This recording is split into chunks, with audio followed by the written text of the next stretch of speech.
Thank you for joining us today for our webinar on bullying and harassment prevention and intervention.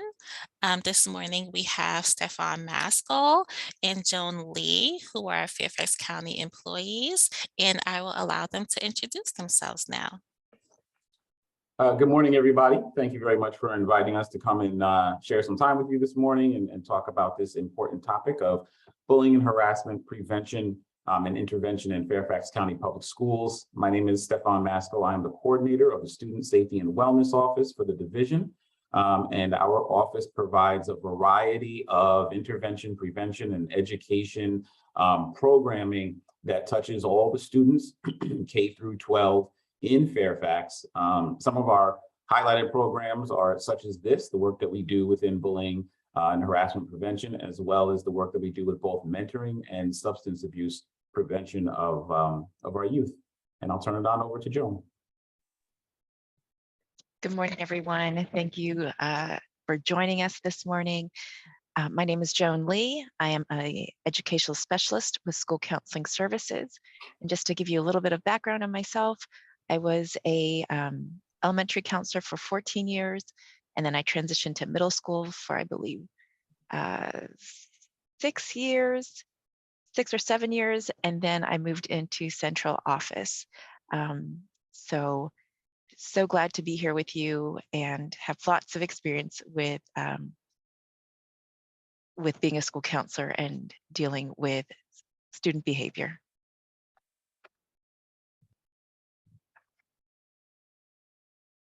All right, so let me back up. So what we're going to talk about today is bullying and harassment. We're going to talk about, excuse me, we'll talk about the definition in regards to the definition that FCPS uses.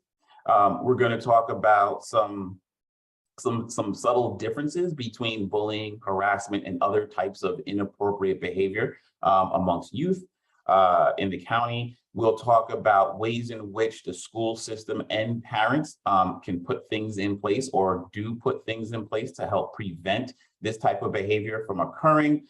We're also going to talk about what parents can expect from the school system when there is an allegation of bullying or when there are incidents of bullying. And then you'll also hear of the ways in which that students are educated on bullying. At the end of the presentation, you will certainly have an opportunity to put questions in the chat, and Joan and I will do our best to answer any of those questions that you put in there.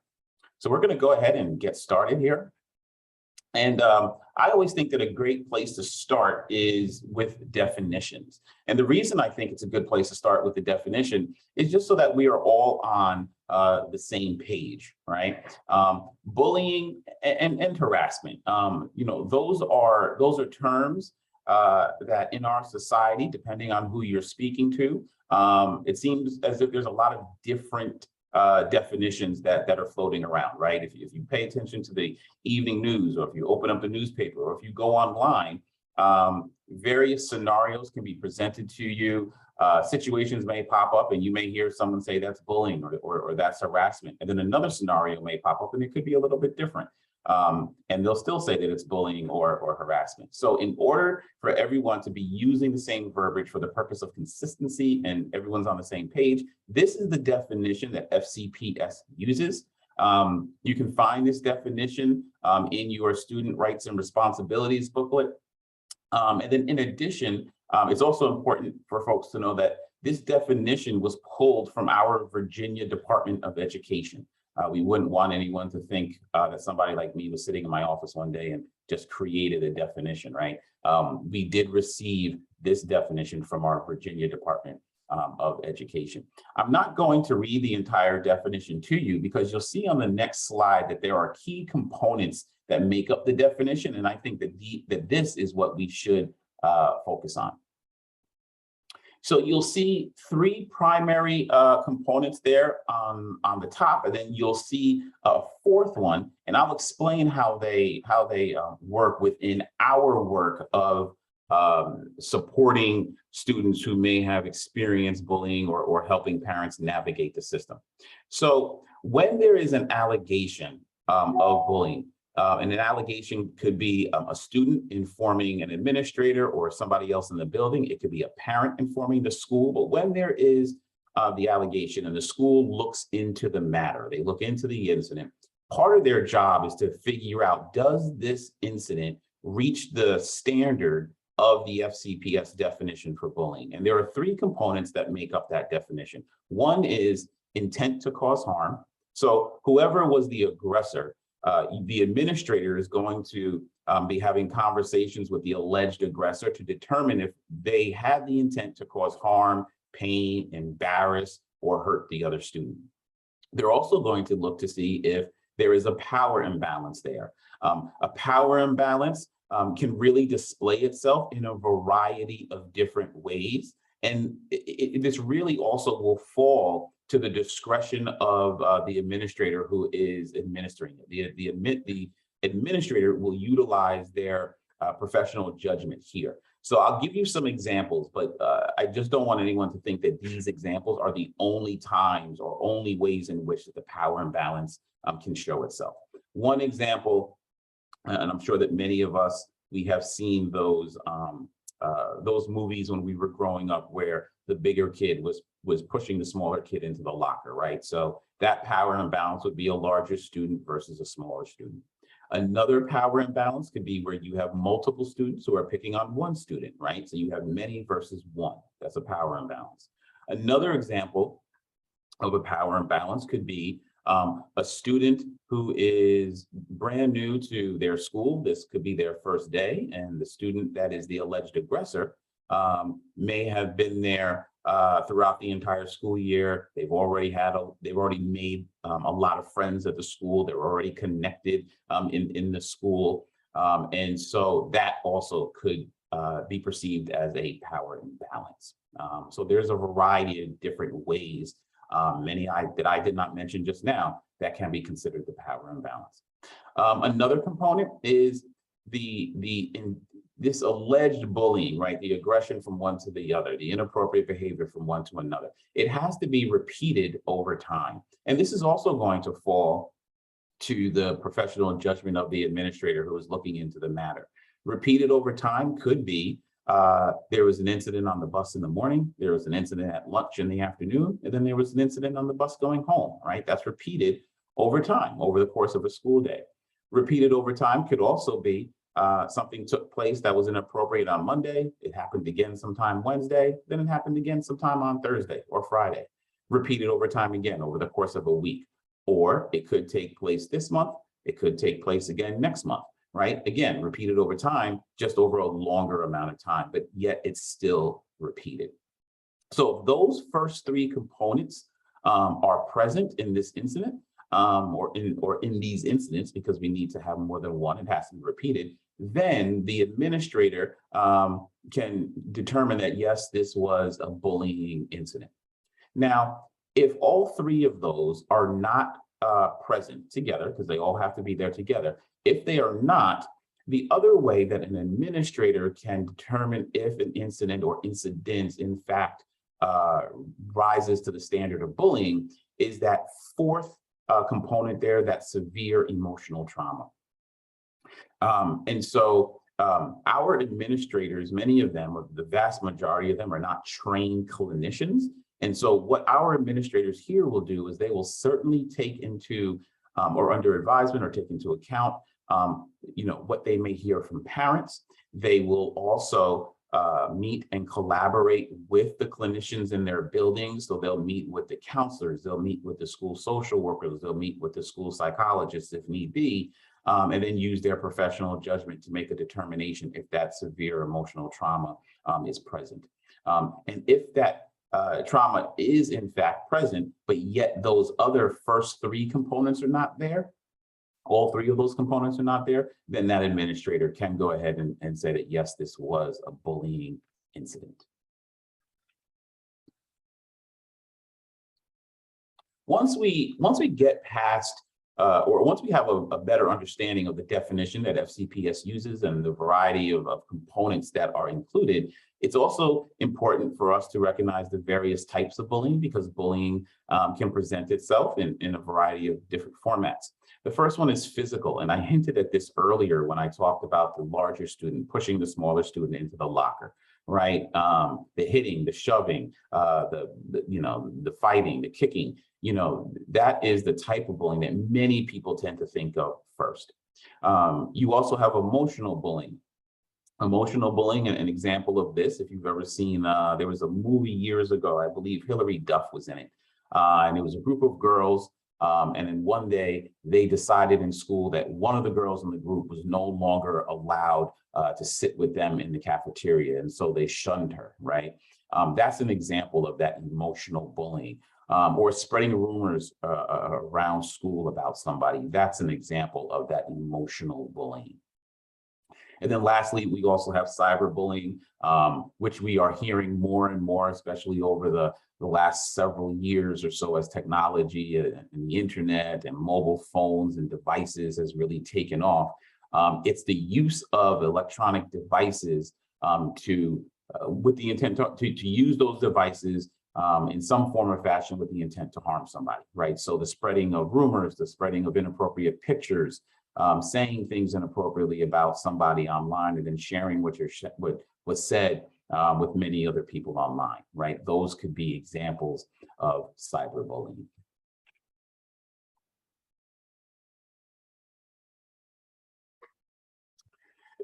When we are looking into allegations, when administrators looking to allegations, yes, they are trying to determine if a behavior reaches that standard of bullying, but there are other types of inappropriate behavior amongst young people as well, right? We know that there's also harassment, and in FCPS, there's really definitions for a few types of harassment, which can be found in your student rights and responsibilities.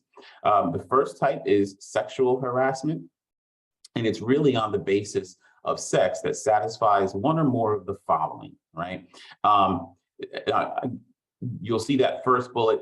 It's an unwelcome conduct determined by a reasonable person to be so severe and pervasive and objectively offensive that it effectively denies a student equal access to an FCPS education, program, or activity. And so here, the key that folks should really take away from this is whatever that behavior is, right? It is so significant, it is so severe that it is really stopping a student from accessing their education. So if they are fearful of coming to school, or if they are sitting in a class and that's the only thing that they can think of and they can't focus on their work, those would be examples of that, where they are beginning to be denied that equal access to an education. Some other examples of this would include dating violence, domestic violence, sexual assault, which include rape, sodomy, sexual assault with an object, fondling, incest, statutory rape, or stalking. It's important that parents are aware that anytime a school administrator is looking into really any inappropriate behavior in school, whether it be bullying, harassment, or anything else, if the administrator learns that there is some type of a sexual component to it, they will immediately contact the Title IX office. And the Title IX office will provide guidance around how to effectively address that matter. They will also make the determination on whether or not that matter rises to the definition of sexual harassment, and then provide the administrator guidance moving forward. Another form of harassment that we have a definition for in our SR&R is discriminatory harassment. This is the verbal, electronic, or physical action that denigrates or shows hostility toward an individual because of their age, race, color, religion, national origin, marital status, disability, or any other legally protected class. Such harassment may create an intimidating, hostile, or offensive student environment. The key takeaway here, there are two key takeaways. One is it's any type of hostility towards somebody based on a protected class. That's the first big takeaway here.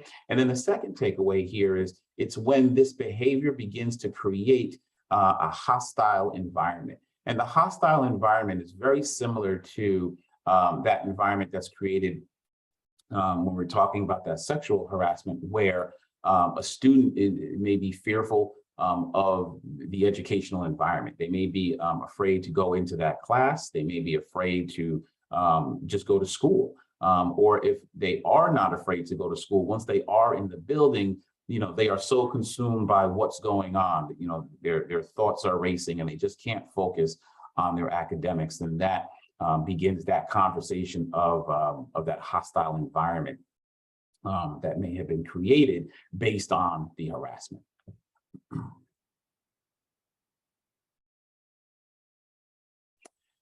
So what are some of the differences between harassment and bullying?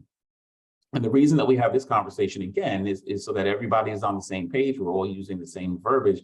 And we have to understand that these type of behaviors can be very closely related, but there are some differences. So that first bullet there where it says the target can be specific, it can be a group, or it can be unspecified, that's going to fall under harassment. You don't necessarily have to have a specific person or target when we're talking about harassment. So think of walking into a bathroom and there may be some derogatory racial verbiage spray painted on the wall, right? That may not be aimed at one specific person, but for some people in that building, that may be enough for them to feel harassed and for them to feel as though that hostile environment is there because they may now feel unsafe because of their cultural background based on what that message said on the wall, right? The second bullet there says only has to occur once. That is true with harassment. It only has to take place once. Whereas with bullying, if you remember, it does have to be repeated over time. The third bullet, intent may not be to cause harm. There are many times when young people are having conversations with each other, maybe they think that they're being funny or they're joking around or they're just copying something that they saw somewhere. And they truly don't have the intent to cause harm. However, the other person who is hearing it, they might be offended. They might feel harm based on what was said. So that's harassment. Whereas with bullying, for it to be identified as bullying, the intent must be to cause harm. And then lastly, that fourth bullet where it says hostile environment, that is going to really be associated with harassment. That is not a requirement for our administrators to determine that a specific incident or a behavior was bullying.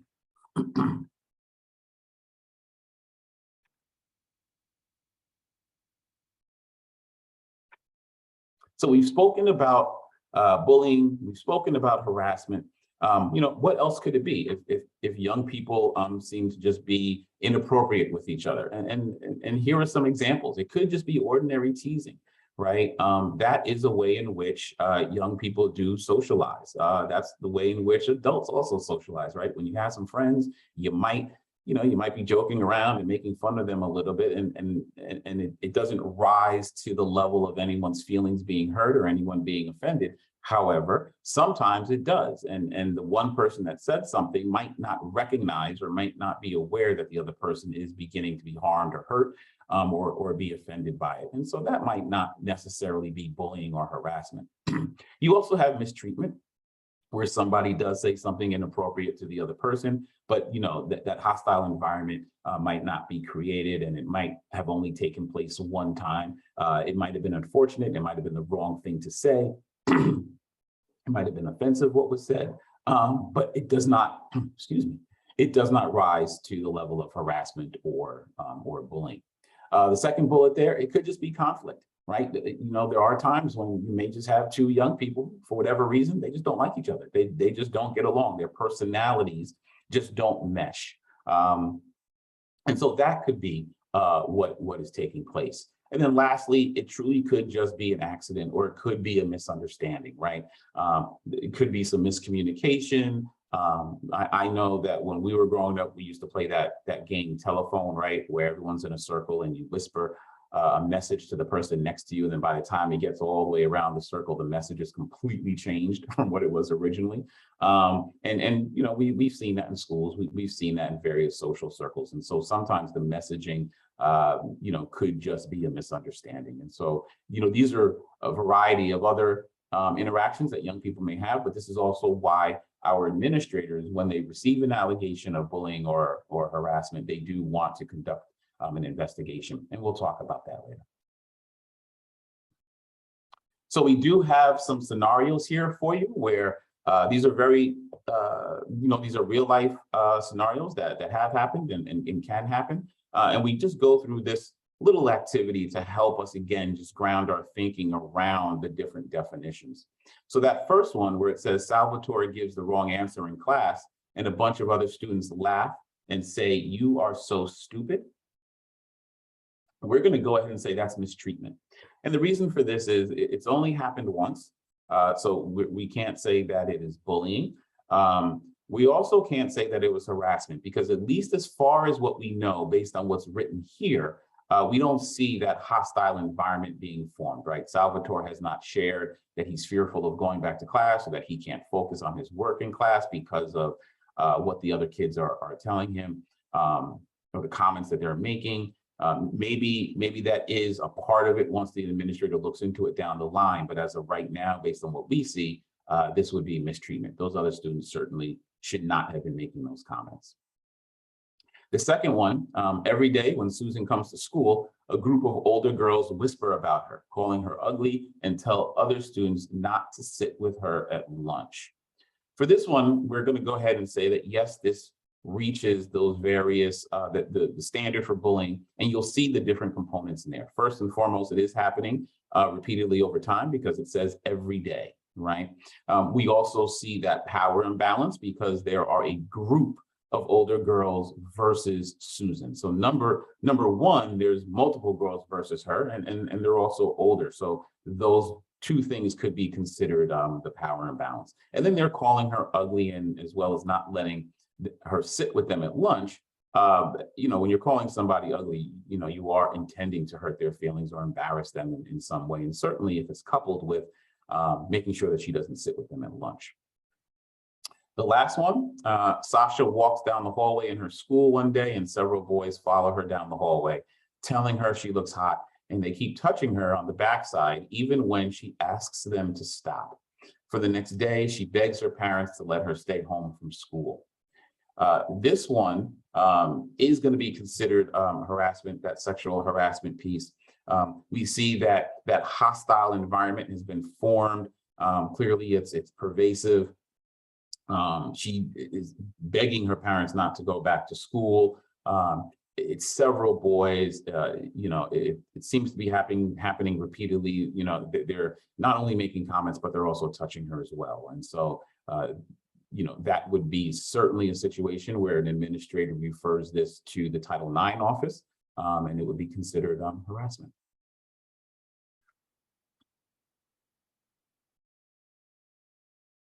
So we've spoken about the definition for bullying. We've spoken about the definition for harassment. We've also spoken about other types of, inappropriate interactions between young people. We've gone through some different scenarios as well to help ground our thinking. So what are schools doing to help prevent this? All right.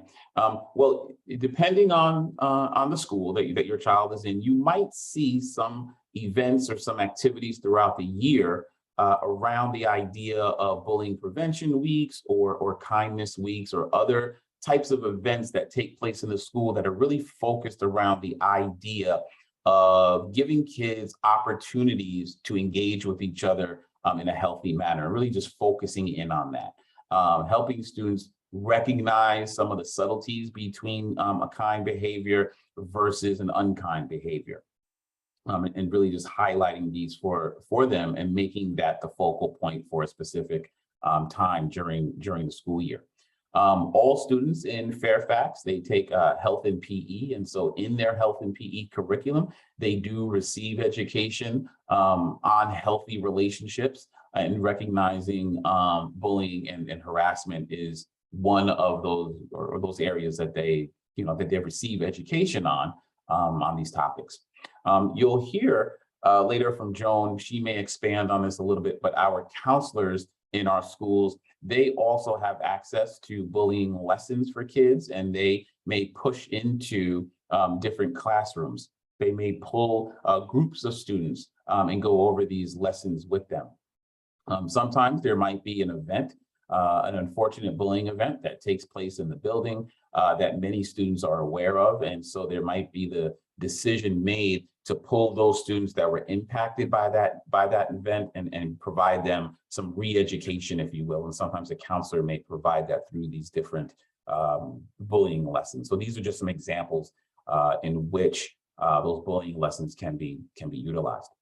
You also have bullying education provided through the student rights and responsibility lessons and the assessments. Again, in short, our SR&R, if you will, it does have lessons and assessments associated with it, and students receive these at minimum twice a year. Once at the beginning of the school year when everybody is returning from summer break, and it's a great way to ground our students and just to remind them of some of these important topics that they should be aware of throughout the school year. And then they also get another reminder right around the mid-year mark.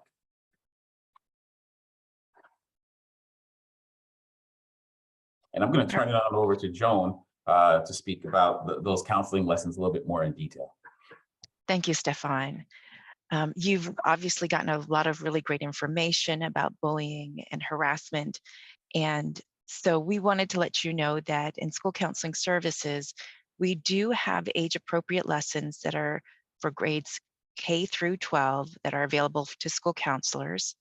And the general topics are, we go over the definitions that Stefan mentioned, what are different roles, what is the impact? And I think the important thing about that impact is, yes, do we want kids to know that there's consequences to bullying and harassment? Absolutely. But we also want them to know why it's detrimental and why there's a difference between maybe something happening one time and happening multiple times, that there is a different impact upon the person that is being targeted. We also the lessons also go over strategies. What can you do if you're being bullied, or if you're a bystander and you see someone being bullied or mistreated. We talk about how do you report these things, and then also, especially with the younger grades, building those resiliency skills and pro-social skills. So just to let you know, our office does not require school counselors to do bullying lessons, but in all of my years as a school counselor and in all the schools that I've been in, I would say that the majority of schools do some type of, like Stefan mentioned before, bullying prevention week, lessons, some type of program where they sign off that of what they're going to do, or that this is going to be a bully-free zone. And so if you are wondering what your school does, I would encourage you to reach out to your school counselors or your school administrators.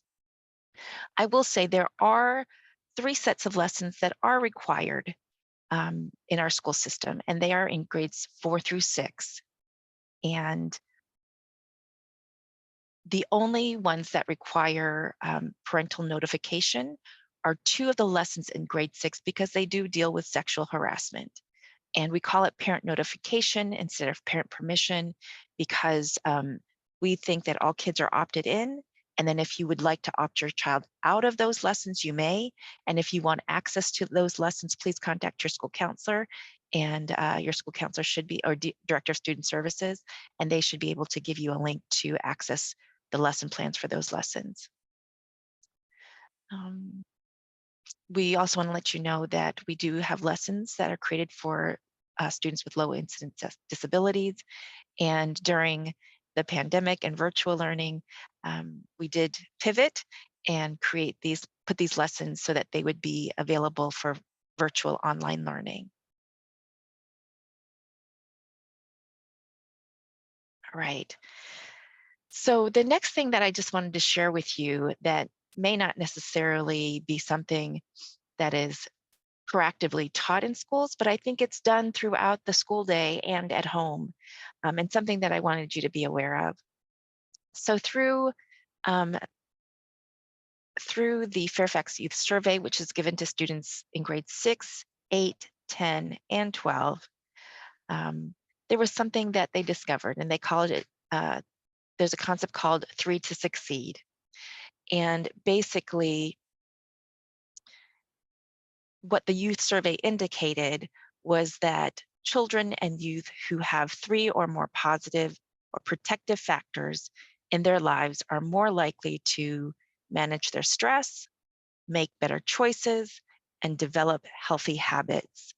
And a lot of that is around that research around resiliency, because as much as we can be preventative and we know we can tell kids what the consequences for bullying and harassment are, we can't always prevent it. Let's be honest, even as adults, there are adults that we know that have bullying behaviors.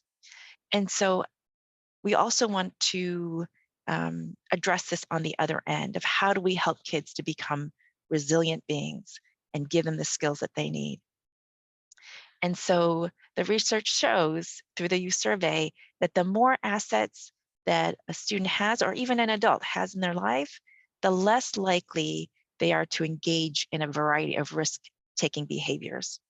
So the assets, and these aren't the only assets or strengths that people have, but these are the ones that are measured in the youth survey. So those would be accepting responsibility for one's own actions, having community adults to talk to, performing community service, participating in extracurricular activities, whether that's in school or outside of school, having teachers or other adults in school that recognize their good work, and having parents or family members available for help. And as you can tell, these are all really wonderful things for students to have, and that's why we call them assets. And again, they are measured in, they are asked about in the youth survey. Stefan, if we could go to the next one, next slide. So as you can tell here, I know it's very hard to see, so I'm going to kind of describe it for you. So on the y-axis, it says percent with risky behaviors. And on the x-axis, it says number of assets. So as you can see, the less assets a student identified that they had, the more likely they were going to be involved in risky behaviors. And then as students have more assets, as you go to the right of the graph, the less likely they are to engage in risky behaviors. So part of what we're trying to do in schools is to build students' assets. And obviously, as you can tell by the assets that I mentioned in the previous screen, that is not just a school activity, but it is a collaborative activity between school, home, community. So this building resiliency is a responsibility that we all hold, but obviously it's something that we try to encourage and be a place of collaboration within for our students. So again, if you have any questions about your school's youth survey results, I know that Sade is going to share the PowerPoint, the slides. So there is a link on the previous slide to the youth survey results. And if you want specific results, you can request them from your school. And there's also a link to 3 to Succeed if you want to read more about that. And lastly, if you want to have a better understanding of what types of preventative activities, programs, lessons are happening in your school regarding bullying or harassment, please reach out to your school and they should be able to tell you exactly what they're doing. And again, there are lessons available from K through 12. Thanks, Stefan.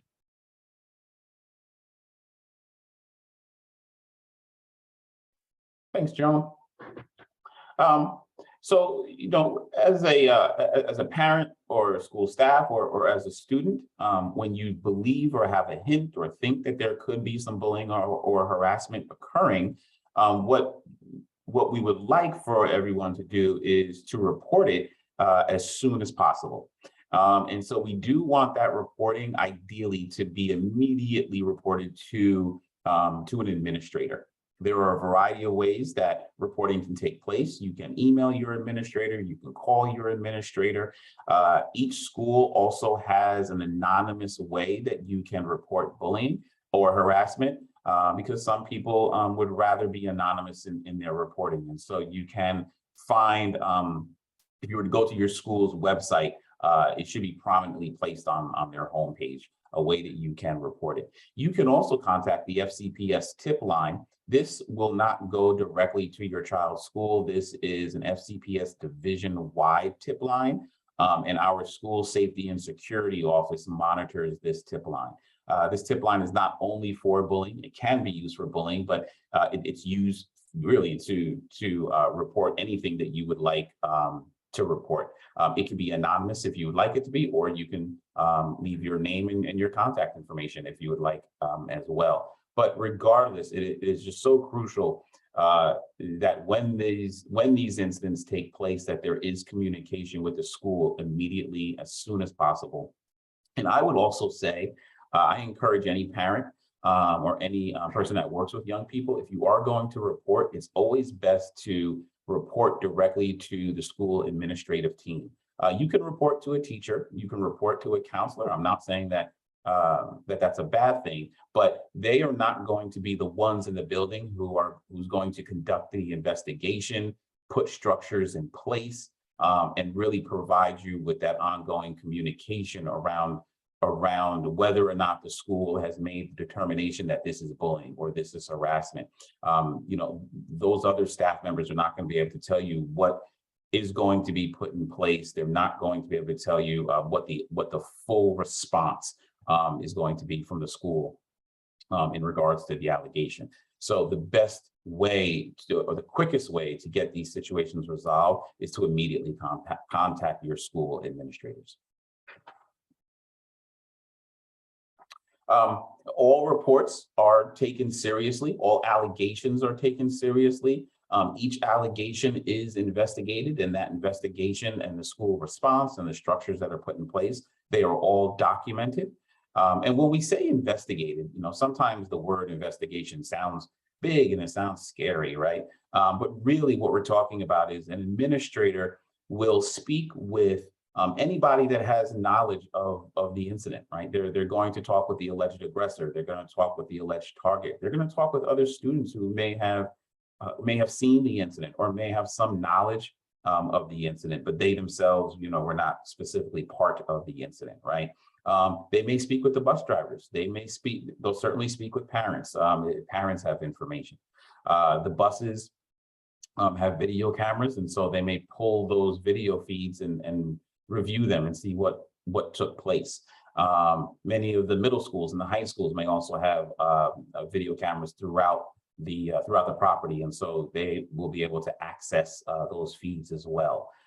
There are times when a student may show some inappropriate text messages that they have received or some information online that they feel contributes to the bullying allegation or the harassment allegation, and they can provide that information to the administrators. And so all of these are ways in which that an administrator can collect information to put together the dots as best they can to determine what took place, and then determine if this was bullying, if it was harassment, if it was something else, what should be put in place, and how will the school respond.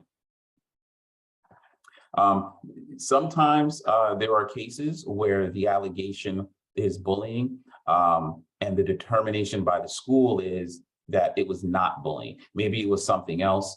Maybe it was some other inappropriate behavior, but it was not bullying. In those cases, it's important that everyone be aware that just because the initial allegation made by a student or a parent or somebody else was bullying, and now the school is saying per their investigation it's not bullying, that does not mean that the school is not going to respond. It does not mean that they're not going to put structures in place to keep kids safe. And it also doesn't mean that some child will not be held accountable and might not receive a consequence. That still may be on the table, depending on the finding, or depending on what the investigation reveals. It just means that it's just not going to be documented as bullying per the definition in the SRNR. Oops, I'm sorry about that. Okay, so some things that parents can do. Certainly, parents, keeping lines of communication open, not just with your children, but also with the school. We talked about the importance of contacting the school as quickly as possible. Certainly, we also want to keep those lines of communications open with our children, right? When kids are, kindergarten, usually up to 5th or 6th grade, keeping those lines of communication seems easy, right? They come home and they tell us everything. Sometimes they tell us stuff that we don't really want to know. Like I don't want to know, exactly, what the color of somebody's milk was at lunch after they had their tuna fish mixed with their lunch, right? Sometimes kids come home and they tell us that stuff. But as kids get older, certainly on up into the middle school and sometimes the high school grades, when we ask them how their day was, the response is a little bit different, right? We say, hey, how was your day? And it was fine. Well, what did you do? Nothing. I was at school all day. I didn't do anything, right? And so we as parents feel as though, wow, a few years ago you were telling me everything, and now it's like pulling teeth. But the onus is really on us to continue keeping those lines of communication open with our students, asking them about their day, asking about their friends and what's going on in their friends' lives and what's going on in their lives, and what's going on with the different activities that they're a part of. We want to encourage our kids to do what they love, right? It's important that young people not only are engaged in their academics in school, it's also important that they take part in other activities, whether it's a sport, whether it's a school activity, whether it's an activity through their places of worship, whether it's a private club that they are a part of. For those students that have been picked on or have been the target of bullying, and they may not be having the best school experience, it's great that they can leave that school and go to another environment and have a pleasurable experience doing something else that they love, right? So providing kids with other activities outside of school is so very, very crucial.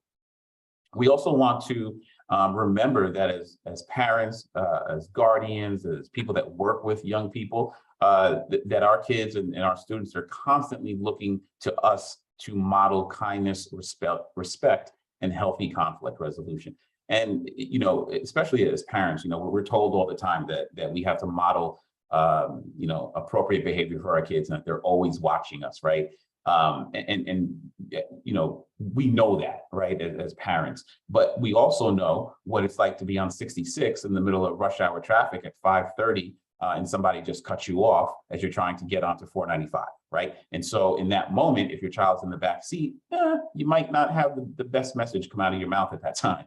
But it's even in those times that we have to remember to still model kindness, respect, and healthy conflict resolutions for our children, because they will emulate what we do later on. For additional information on what parents can do, there is a source right there, stopbullying.gov. They have great information in addition to what we're sharing here in this discussion. And then later on in the presentation, there will also be a screen that has some other online resources. Some other things that parents can do if they feel that their child is being bullied or harassed. Number one, be aware of the warning signs. If their child is coming home and it appears as if they no longer want to engage in some of the same activities that that they love to engage in previously, that could be a warning sign. If they're coming home with scrapes and bruises that really can't be explained, or if they don't want to go back to school, or if there is a particular class that they don't want to be in, or if their grades in one of their classes seems to be suffering. All of these are warning signs. At the exact same time, I'm fully aware that all of these are just things that kids do, right, from time to time as they're growing up. But when these signs pop up, and they may not be associated with bullying, it's still an opportunity for us to have conversations and recognize that this is a time that we can practice those skills of keeping communication open with our children. Certainly respond to cyberbullying. If you feel that your young person is a target of cyberbullying, or if you feel that your young person may be engaging in some inappropriate online themselves, you should know how to respond, right? Feel free to contact the police if you feel that your child is receiving inappropriate messages online. Contact the school administrators, let them know what's going on. Be aware of some of those parental controls that you can put on your children's devices. Set up structures at home so that there are structures in place and that your child knows that there are limitations around their devices, and they understand what the family's beliefs are around the use of technology. We actually have a separate presentation around cyberbullying and internet safety. And so if you would like to hear that information, you can request that. If you contact your school administrator, let them know that you'd like to receive that presentation, or you can reach out to your school PTA president, and our office will be happy to provide that. I already mentioned the importance of communicating with school administrators, and certainly reach out for other supports as needed. I mentioned we have school counselors, we have school psychologists and social workers in our building. They are great clinical resources. They are very well connected to other resources in the community. So you can also reach out to them for support as well. This slide, I think I spoke about a lot of it when I was talking about the cyberbullying and the internet safety. Some things that I do want to pull out very quickly here is the idea of being a good digital role model. When we are online, as adults, we are aware that what we do online or what we post online has the potential to be there forever. We also recognize that what we post online, such as pictures and other pieces of information, that once we post it, other people can do whatever they want with it. So we have to be very careful about what we post online. And so being a good digital role model speaks to how we engage with technology, what we're posting, what's our purpose there, and what we want our young people to take away from us when they see us engaging online. There is a digital citizenship curriculum that is designed for students and parents to go through together at home, completely voluntary, but it has great information, certainly around that digital role model component. So you can, I know we had mentioned that this presentation is going to be sent out. So the link right there is digital citizenship. You can also go to the FCPS website and just do a search for digital citizenship.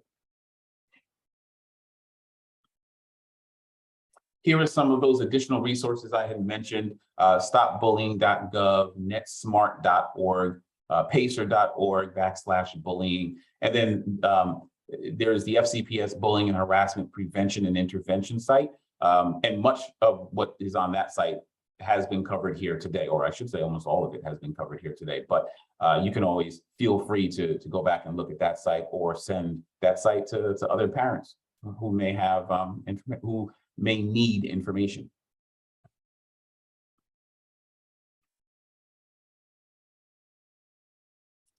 And then lastly, here is my contact information as well as Joan's contact information. I know that we covered a lot of information throughout this presentation, and I'm sure that there are some questions in the chat that we are more than happy to answer. But even after this presentation, and even after we answer those questions in the chat, if other questions pop up, please feel free to get in contact with us, and we'll be happy to provide you a response as quickly as possible. But thank you very much for your time this morning.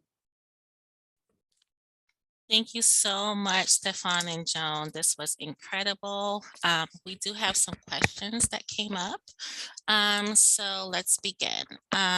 Could you speak about what parents can expect in terms of communication once the bullying has been confirmed, such as will the administrator tell the victim's parents what kind of consequences the bully received? Sure, that's a great question. So administrators must reach out to the parents of the students that are involved, meaning the parents of the alleged target, as well as the parents of the alleged aggressor, within 5 days of the administrator receiving the allegation. It does not mean that the administrator should have already completed the investigation and made the determination on how the school is going to respond. It does mean that parents should be informed within 5 days that an allegation of bullying was made to the administrator. Once the administrator receives the allegation and they begin the process of investigating the incident, there should be some ongoing communication between the school and the families involved. Sometimes, and the reason I say this is because sometimes investigations and the school response, sometimes they occur very, very quickly, right? Sometimes it can take 1 day or 2 days to do all this work. Other times, it can take longer. Sometimes it can take a few weeks. It just depends on certain factors, such as how many students are involved, whether or not students are available for administrators to speak to, right? If students are in the building, it's easy. If students are absent, if they're sick, it could take a little bit longer. And so there are a number of factors that impact the amount of time that it takes for an administrator to investigate it, put structures in place, as well as provide parents a response to how the school is going to address it. However, once all of that is done, administrators will also send parents a letter, as well as try to call parents and share with parents the finding of the allegation, the way in which the school is going to respond in order to keep students safe as well. Sometimes I know that parents would like to know the consequence that the other child has been assigned. Due to confidentiality, that information cannot be shared. The administrator can say that the school has responded appropriately. They can say things such as, we're going to work to keep the kids separate, for example, or we can potentially change some schedules around. We can allow students access to their counselors, upon request. They can share that. However, if a student, for example, if a student has been assigned to after-school detention, or if a student has been assigned to in-school or out-of-school suspension, right? If it's a disciplinary response, then that cannot be shared with the other with the other set of parents. And that's perfect. That leads into our next question, which is, what are some of the consequences for the bully? Sure. So the consequences are going to vary. And the reason that we say the consequences are going to vary is because every situation and really every child and what every child needs is going to be different, right? If you have access to your student rights and responsibilities, if you were to turn to Appendix D, you will see there are a few pages that have charts, and those charts provide ongoing understanding, if you will, around various inappropriate activities or SR&R violations, and what the most likely consequences can be assigned to a student depending on age or depending on the severity of the situation. And you can find that in your SR&R. But to directly answer your question, when it comes to bullying, the consequences can vary from a less intrusive consequence, such as a parent, administrator, student conference, all the way on up to a referral to the division superintendent, depending on the impact that the bullying has had on the child or the children, as well as the impact that it has had on the school community. Right? Because there's, it could be 3 incidents that take place over one school day, where it could be a child who is making fun of another child, maybe calling them stupid, and they call them stupid 3 times in one day. That could be considered bullying, right? But another form of bullying could also be, being punched in the head 3 times over the course of one school day. Those are 2 very different types of incident, very different levels of impact. And so, administrators really have to make a determination on a difference of responses or a difference of consequences based on the factors in the incident. Okay.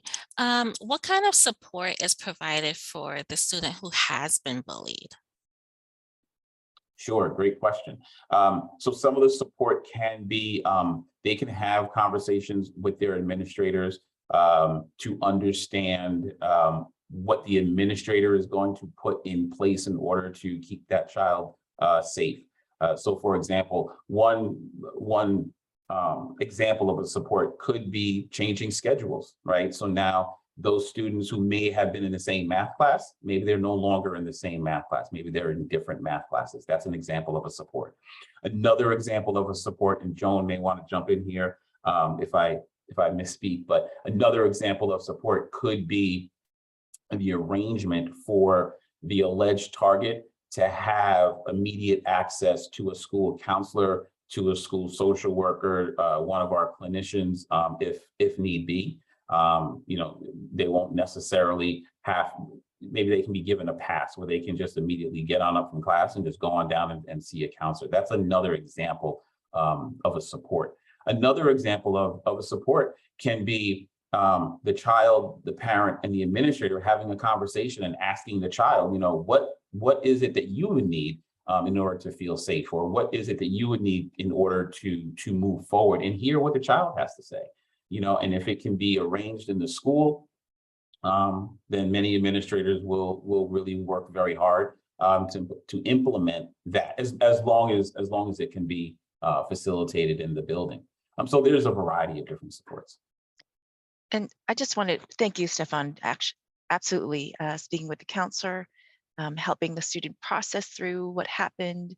Those are all things that anyone on the clinical staff could be supportive with. Stefan, you mentioned something about like asking the student what would make them feel safe. I think that is so crucial to get student voice on what they need. The other thing that I think that hasn't been mentioned yet, and it is addressed on our website as well, is restorative justice. So that is another option for students in this situation. And restorative justice is, there are people that are trained in restorative justice, and they would speak with both sets of individuals separately, with the hopes of possibly bringing them back together in a very structured way.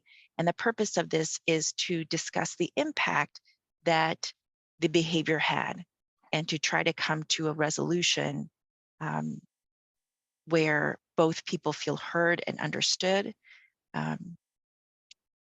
which goes beyond, just giving a kid a consequence, but really helping the child understand what was the impact, and helping them to come to sometimes friendships, sometimes just a general understanding of what the impact was and how they're going to move forward from this point. Thank you so much for that, Joan. And Joan is right. Restorative justice is one of the strategies that's frequently used throughout the division to address bullying and other incidents where a child was harmed. The other component to restorative justice, which makes it a very good strategy, is restorative justice is really the only strategy that can be implemented where we can bring together two sets of families. So that meeting that Joan had referenced, where you can bring together the kids, that certainly takes place. But if the parents of the two children would like to also come together and have a conversation and be part of that restorative justice process, it's voluntary. But if they would like to do that, restorative justice is the only process that we have in the county that brings parents together to talk, to be part of the process to resolve the bullying or address the bullying as well. Okay, do all FCPS buses have cameras? All FCPS buses, I believe, have cameras. Yes, they all have cameras. Sometimes I will share that sometimes the video footage may not be available, or it may not be available as quickly as we would like, but they do have the cameras on the buses. Thank you. Can you talk about some of the training that teachers receive on these topics? So administrators receive training on how to conduct investigations in regards to bullying, how to document the school response, how to document the allegation, how to document their investigation, how to document parent notification as well. So they receive that training. It's a required training for all administrators at the very beginning of the year. And then teachers also receive trainings on classroom management, right? How to foster healthy environments conducive to learning. So teachers receive trainings throughout the year around classroom management, and built into the classroom management training is the idea of bullying prevention, how to address bullying within the classroom, how to immediately, and the importance of immediately contacting administration when they see it. Okay, another question. What % of retaliatory behavior occurs following restorative justice? That's a great question. I do not have that data in front of me. I do know that when there is the conversation, when there is the process of resolving a bullying incident, whether it's through the restorative justice process or not through the restorative justice process, the conversation with the alleged aggressor around retaliation is certainly something that administrators discuss, not only with the alleged aggressor, but also with the alleged aggressor's parents or guardian, right, or caretakers, because if there is some type of retaliatory behavior, that is certainly something that schools will immediately respond to. And oftentimes, if there was a consequence for the original bullying behavior, if there is now retaliatory bullying behavior, the consequence many times will be more significant. The interventions and the supports for the child that is the alleged aggressor will also be more significant. But it's important that they're aware of the impact that retaliation can cause. It's also important that they're aware of how they can also be impacted, whether it's going to be through a consequence or what other supports are going to be provided. And I would also say that the students who are the target is also encouraged to speak up, to share, because we know that not only families are concerned about this, but students are concerned, to let them know that that they need to let an adult know right away if there is any type of retaliatory behavior. Okay, the next question is, do you have any advice on how to prevent bullying for special ed students? And also, is the bullying of special ed students treated differently in FCPS? So I would say that the advice on preventing bullying in regards to special education students would be the same as general ed students in terms of keeping those open lines of communication, right? Sharing with schools whatever you are seeing at home, staying engaged with your child and remaining engaged with their activities and what they're into and their online behavior, and all of that. I would also encourage parents to be aware of the special ed accommodations that their child is receiving at school, and always keeping an eye out just to make sure that the accommodations are still meeting the needs of their child, right? And making sure that there aren't situations where the child has needs, but there aren't the accommodations written into, whether it's the 504 or the IEP plan, and we don't want to have any gaps there. When schools respond to bullying allegations and the allegation involves a child that receives special education services, there's still the work of the administrator to determine if the behavior did reach the standard for harassment or bullying.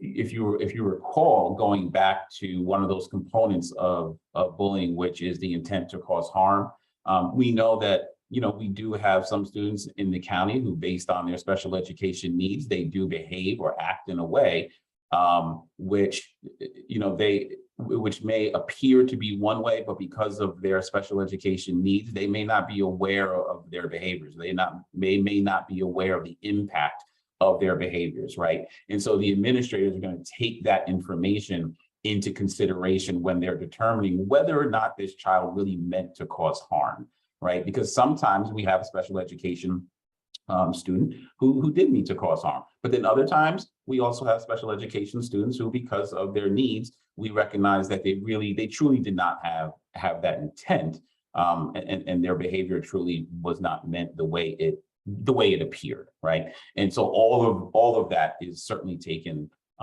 into consideration. I think there was a question about if there's a child who is on the spectrum. And I do know that sometimes there are students that don't realize that they're being picked on or bullied. And so I think it's the same advice that Stefan gave earlier. Keep those lines of communication open. Make sure that your child comes and is able to tell you everything that they perceiving or happen throughout the day.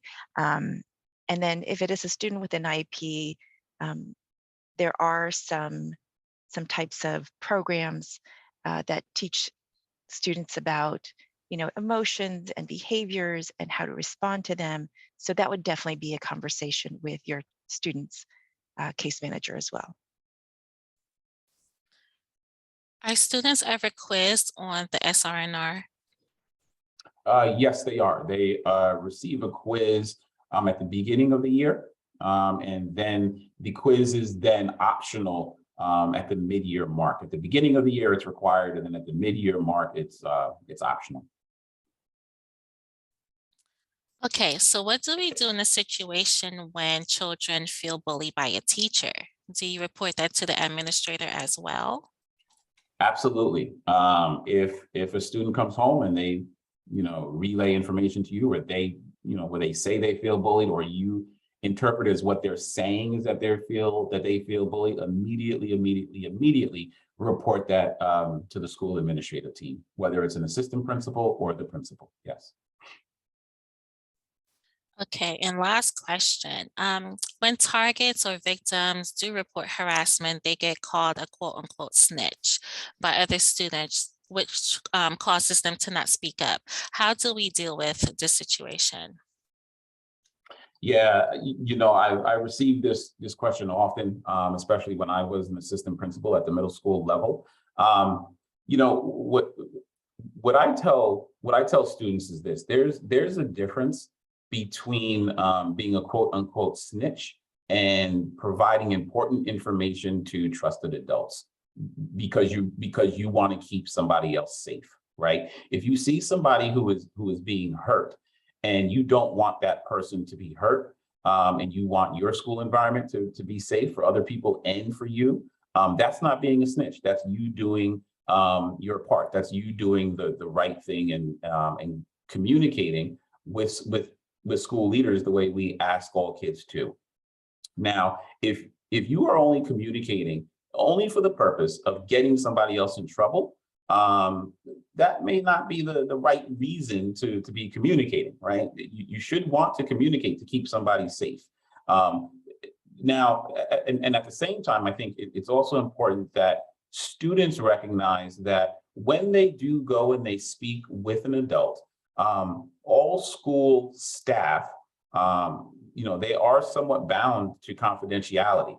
And they're not going to immediately turn around and share what you are sharing with them with people that don't need to know the information, right? So when students would come and speak to me in confidence about what they were experiencing, and I was the AP, there was no way that I was then going to go into the halls and share what they just shared with me with other students in the halls. So I think that students should have these conversations with their trusted adults around, I have something to share with you. Where is this conversation going to go? What does confidentiality look like? I think these are questions that parents should also ask school officials. I think the other piece here is that,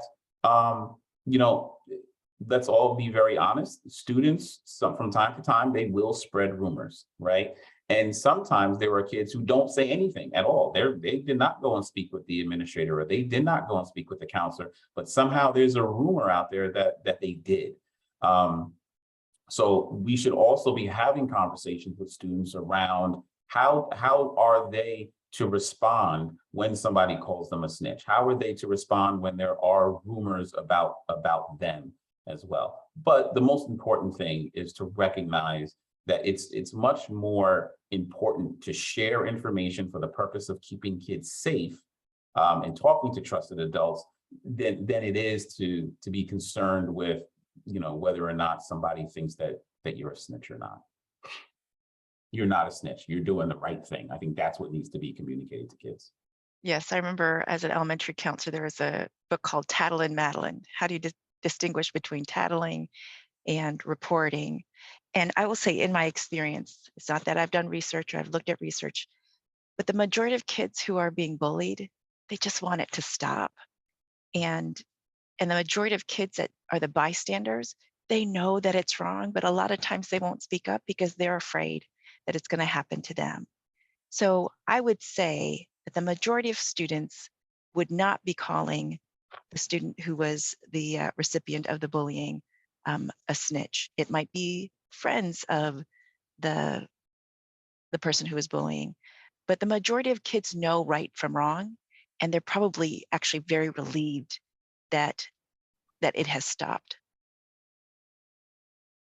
But to Stefan's point, it doesn't necessarily mean it's going to prevent it, but just to give you some context around other students in the school.